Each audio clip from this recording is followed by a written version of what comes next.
Hello, everyone, and welcome again to Hidden Truths. And today we have Bob Barone, who is going to speak about what just happened. We know the rate hike by the Fed again. He's going to talk about the third quarter GDP and a few other things. Hi, Bob. How's everything going?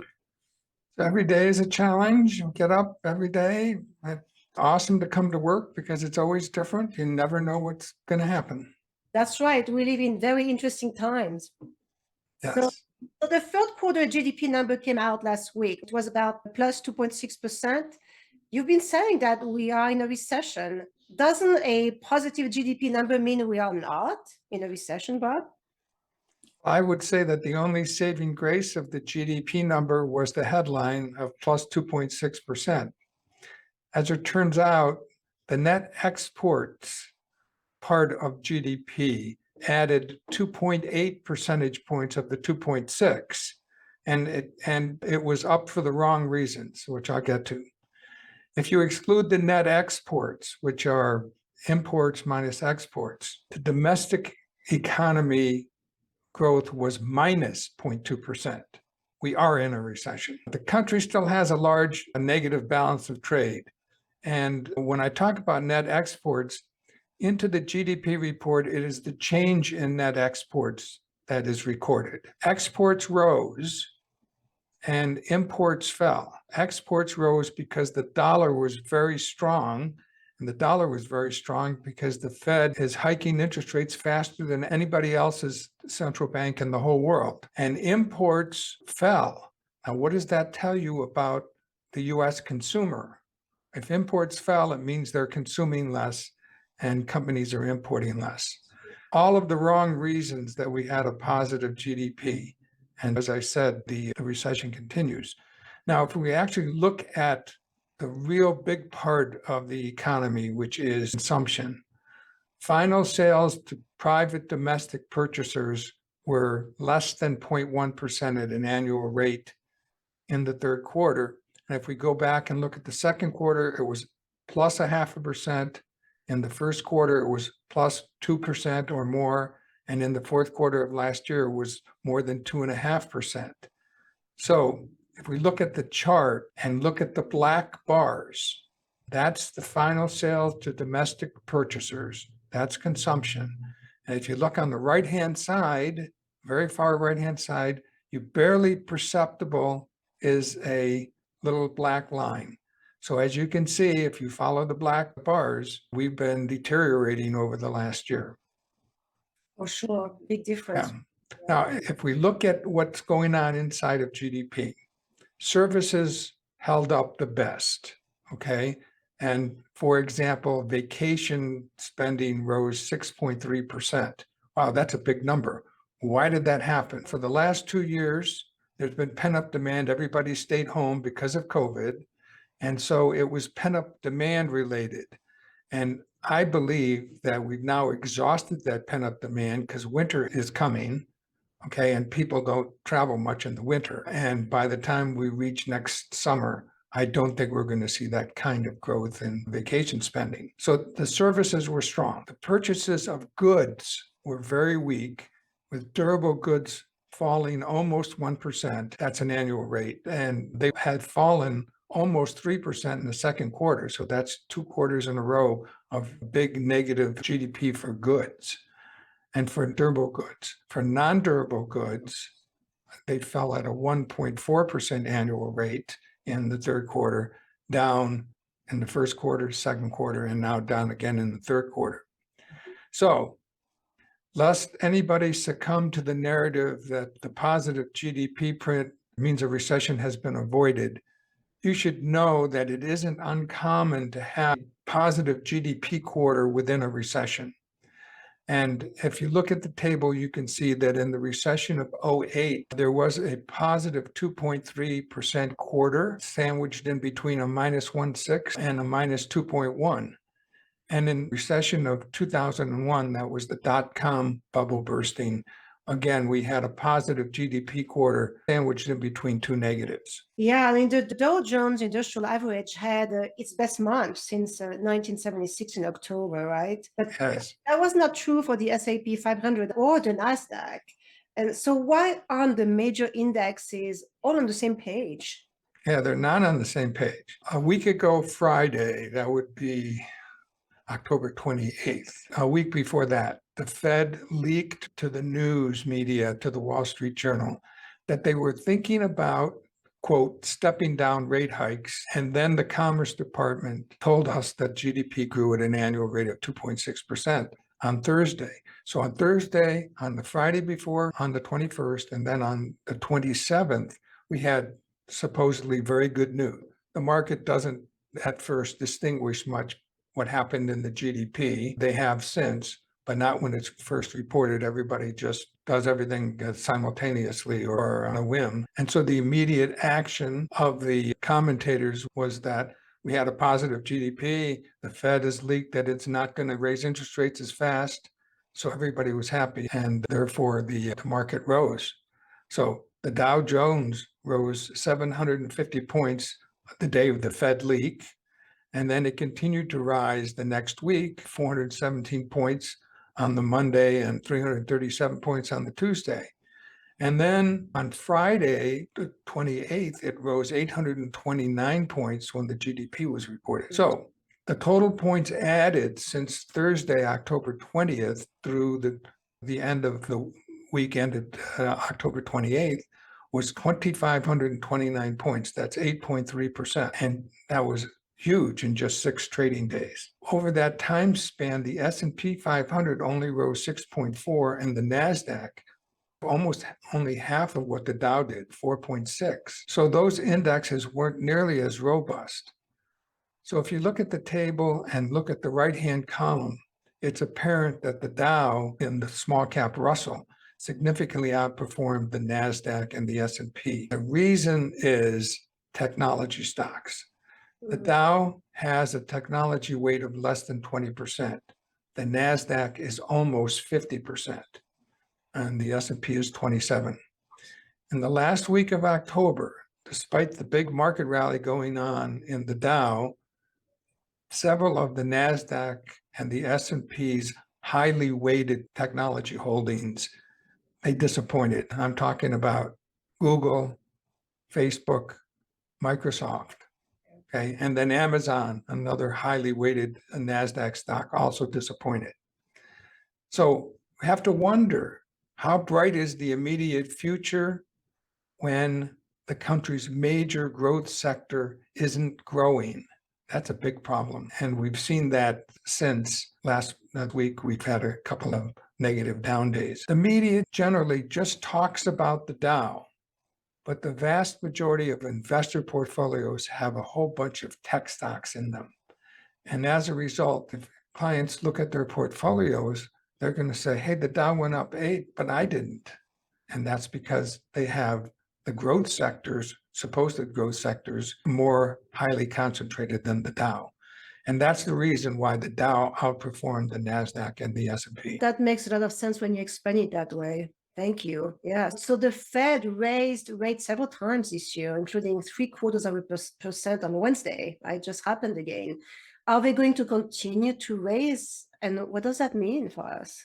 Yeah, the Fed raised rates 75 basis points. That's 0.75 percentage point. And rates are now for Fed funds, that's the banks borrowing reserves from each other or from the Fed, in the 4% range. The neutral rate is 2.5%. What's the neutral rate? That's the theoretical interest rate where the Fed is neither helping or hurting the economy. They're well now above the neutral rate, and things are what we call tight. Monetary policy is tight. The Fed does 2 things in its meeting. It has the meeting and puts out a statement, and then it has a press conference.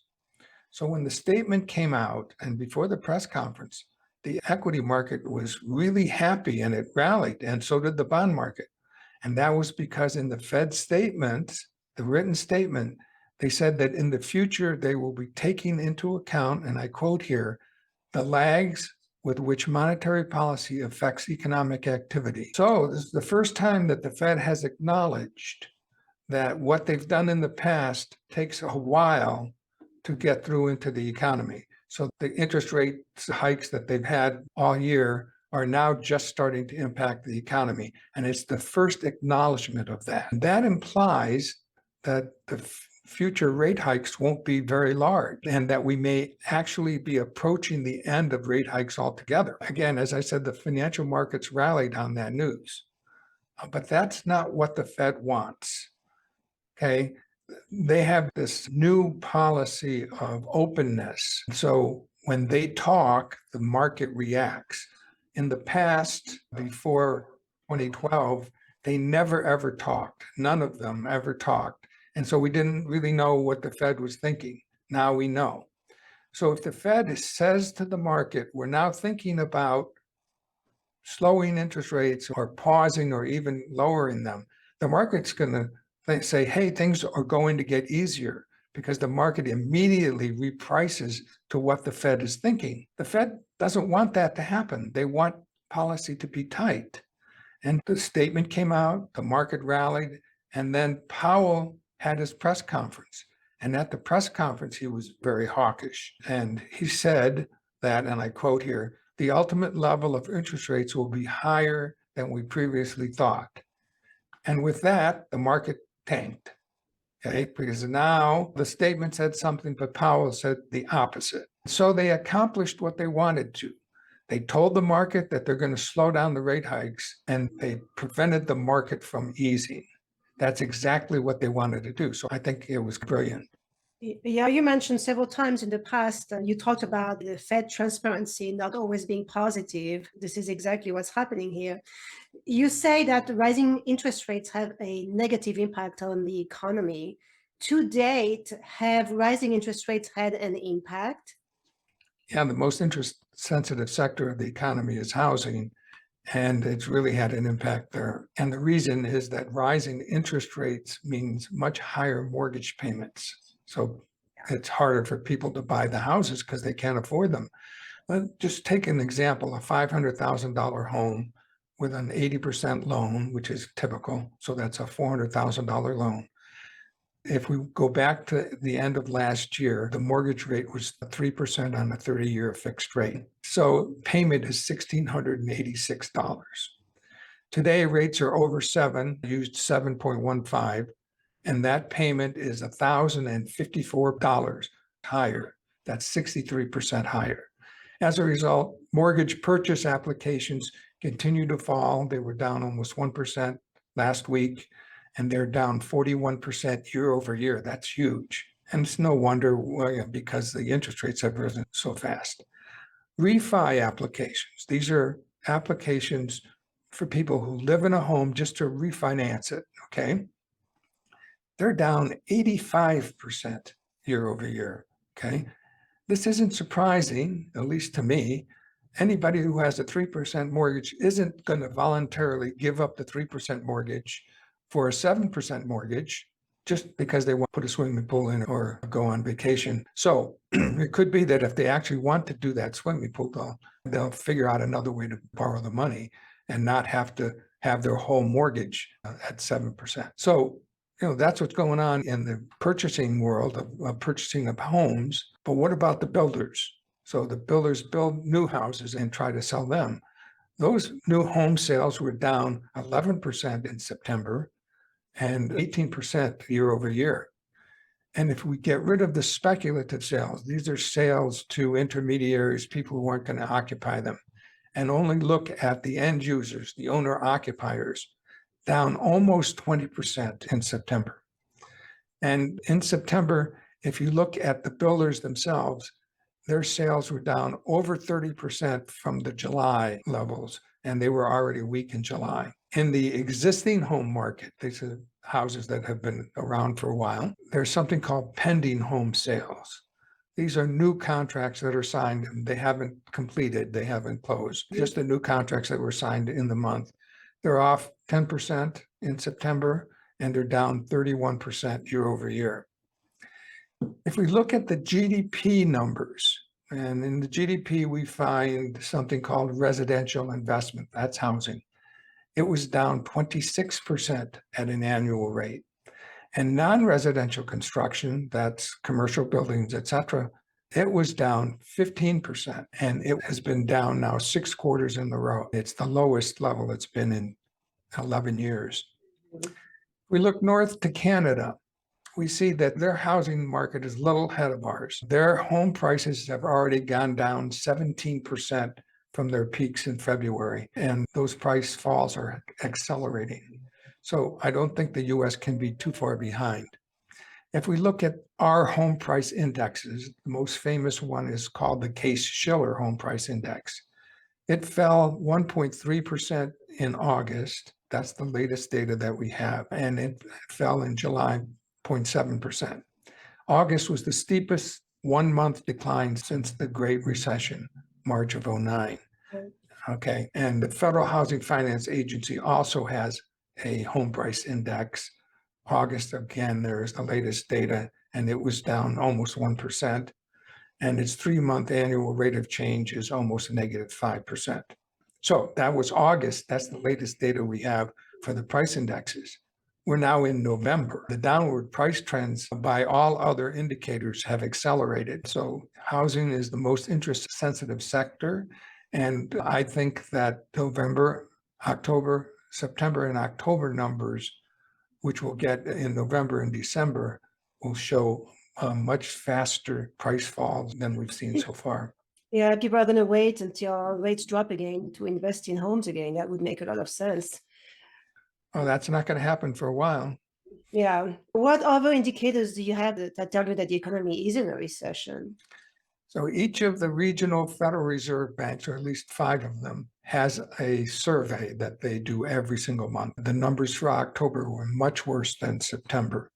This is called the Purchasing Manager Surveys. If you look at the table, you'll see that each of those 5 Federal Reserve banks showed negative numbers, and every one except Philadelphia was worse than the month before, and Philadelphia was just marginally better, but still deeply negative. These are telling us that the businesses aren't doing well in these regions. On the positive side, there is a positive to all this.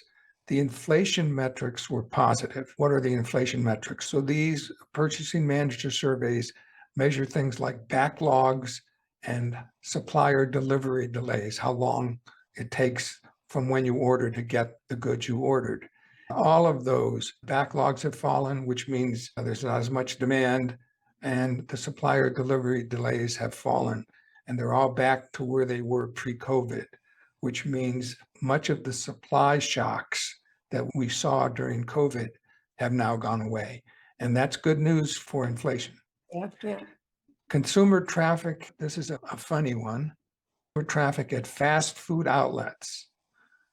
This is a really reliable indicator of a recession, down almost 7% in August. That's the latest data that we have, and I'm sure we're going to see lower numbers in September and October. And that's down 4 months in a row. So consumers simply aren't going to the fast food outlets as much because, 1, they raise their prices, and 2, they can't afford it. We've also seen that gasoline usage is down. It's down 3.7% on a year-over-year basis. And in September alone, on a month-over-month basis, it was down 5.9%. That's another indication that consumers simply aren't spending as much money because they're not buying gas because they're not going anywhere. Yeah.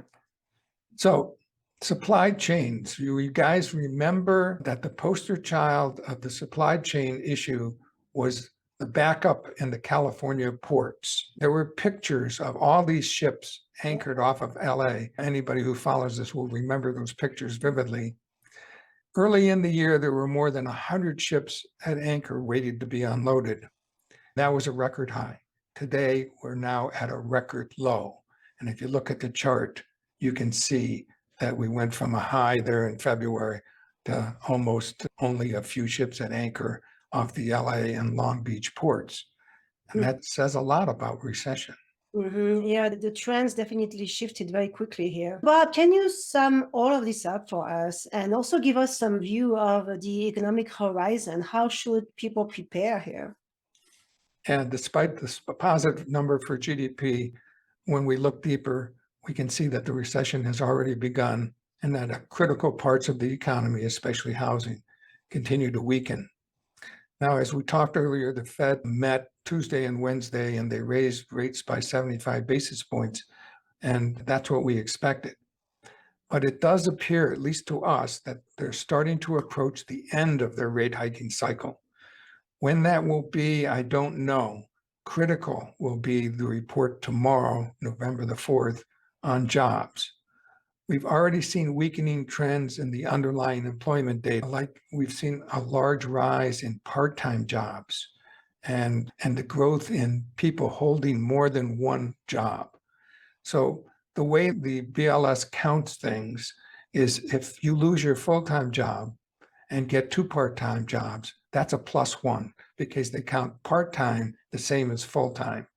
Oh, yeah. Not very wise as far as trying to figure out how strong employment is, but that's the way they do it. So given what we see in the economic tea leaves, we think the Fed's tightening cycle will end sooner than the markets believe. Now, that doesn't mean soon. It's just sooner than the markets believe. So we think that they'll start to pivot sometime, maybe middle next year, maybe slightly earlier. It depends on what the data says. But we think inflation is going to fall faster than what the Fed and the markets believe because of what we see on the horizon. And we believe that the recession will be deeper and will deepen rapidly from here and be around longer than anybody currently anticipates. We think inflation will come down faster than they think, and we think that the recession will be deeper than anybody now sees. So in terms of portfolio management, people are going to have to revisit their portfolio. Is that something that you recommend in times like that? Yeah, there's various things that portfolio managers can do. They can go to cash. They can invest in treasury bills. Treasury bills now yield 4.5%. That's not bad. And they can help their clients by positioning their clients in what we call short positions. They can do that either directly or through ETFs. Okay. That's great advice. And again, everyone, this is exactly what Bob does. With his company, he helps people manage their money. But having someone like that is absolutely critical to make sure that you allow your money to grow or you prevent dramatic falls potentially. So thank you, Bob. That was great information as usual. Appreciate it very much. Nice to be talking about this. So everyone, remember to subscribe to the channel. If you subscribe, you'll get information directly into your inbox. You'll be informed right away when a new blog or a new podcast is released and a new video is released. Also visit Hidden Truths Today, where we publish our videos, our blogs on a weekly basis. Thank you again for watching and see you next time.